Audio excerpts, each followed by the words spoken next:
तो चलिए आज बात करते हैं उस संस्था की जो भारत की शासन व्यवस्था की रीढ़ कही जाती है।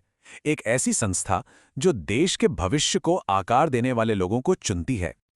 अच्छा, कभी सोचा है कि जिले का कलेक्टर हो या फिर विदेश में भारत का राजदूत, आखिर इन इतने शक्तिशाली अधिकारियों को चुनता कौन है? ये एक ऐसा सवाल है जो पूरी व्यवस्था के दिल में बसता है। तो इस सवाल का सीधा सा जवाब है संघ लोक सेवा आयोग, जिसे हम सब यूपीएससी के नाम से जानते हैं। तो चलिए इस बेहद शक्तिशाली संस्था की कहानी को जरा और करीब से समझते हैं। तो सबसे पहले ये यूपीएससी आखिर है क्या? देखिए, ये कोई आम सरकारी विभाग नहीं है।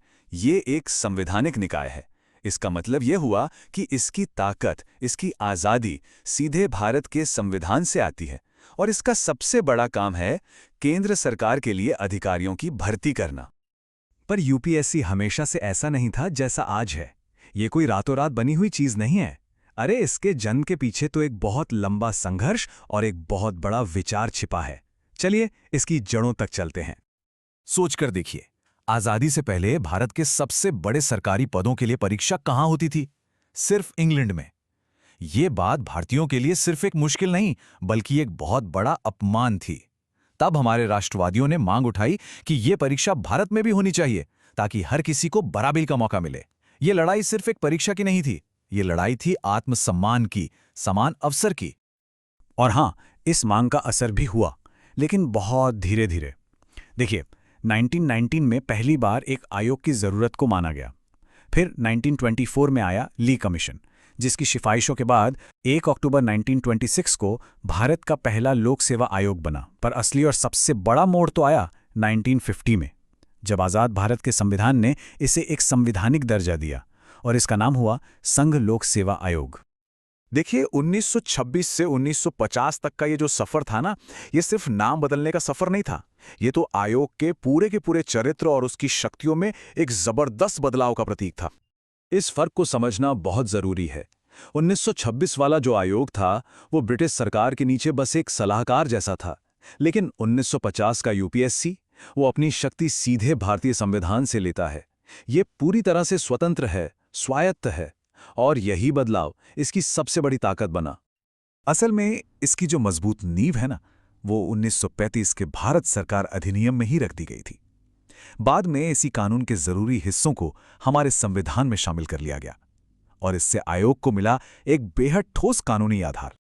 ठीक है, तो अब जरा ये देखते हैं कि आज का यूपीएससी काम कैसे करता है। मतलब इसकी बनावट कैसी है और इसके मुख्य काम क्या-क्या हैं। तो देखिए, आयोग के सदस्यों को सीधे भारत के राष्ट्रपति नियुक्त करते हैं और एक बहुत खास नियम है कि कम से कम आधे सदस्य ऐसे होने चाहिए जिन्हें सरकारी सेवा का 10 साल से ज्यादा का तजुर्बा हो। ये इसलिए जरूरी है ताकि आयोग में एक प्रैक्टिकल समझ बनी रहे। सदस्यों का कार्यकाल भी तय है, 6 साल या 65 वर्ष की उम्र तक, जो भी पहले आ जाए। अब ये जो निश्चित कार्यकाल है ना, ये बहुत ज्यादा जरूरी है, क्योंकि यही वो चीज है जो उन्हें किसी भी तरह के राजनीतिक दबाव से आजाद रखकर काम करने की ताकत देती है। और अब आते हैं इसके सबसे जरूरी काम पर। यूपीएससी का जो मुख्य मकसद है, वो है अलग अलग परीक्षाओं के जरिए देश के लिए काबिल और सक्षम अधिकारियों को चुनना। और इसकी जिम्मेदारियों का दायरा बहुत बड़ा है, बहुत ज्यादा। ये सिर्फ सिविल सेवा परीक्षा ही नहीं करवाता, बल्कि इंजीनियरिंग, रक्षा, चिकित्सा और वन सेवाओं जैसी कई और भी बड़ी बड़ी परीक्षाओं का आयोजन यही करता है। तो इन सारी बातों के बाद एक सवाल मन में आता है कि आखिर यूपीएससी हमारे लोकतंत्र के लिए इतना जरूरी क्यों है? क्या है इसकी असली अहमियत? ये एक लाइन यूपीएससी के महत्व को बहुत ही खूबसूरती से समझाती है। एक ऐसा दफ्तर जो परमानेंट है और जिसे हर तरह के राजनीतिक असर से दूर रखा गया है, सुरक्षित रखा गया है।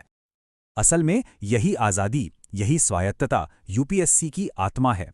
ये इस बात को पक्का करती है कि देश के सबसे बड़े पदों पर बैठे लोग अपनी काबिलियत के दम पर चुने जाएं, ना कि किसी की सिफारिश या राजनीतिक दबाव से। और इसी तरह यूपीएससी निष्पक्ष शासन का एक संरक्षक बन जाता है। तो आखिर में एक सवाल सोचना बनता है, आज के इस बदलते भारत में नई नई चुनौतियों के बीच यूपीएससी जैसी संस्था की निष्पक्षता को बनाए रखना कितना जरूरी है? एक ऐसी संस्था जो हमारे देश की पूरी नौकरशाही की नींव रखती है।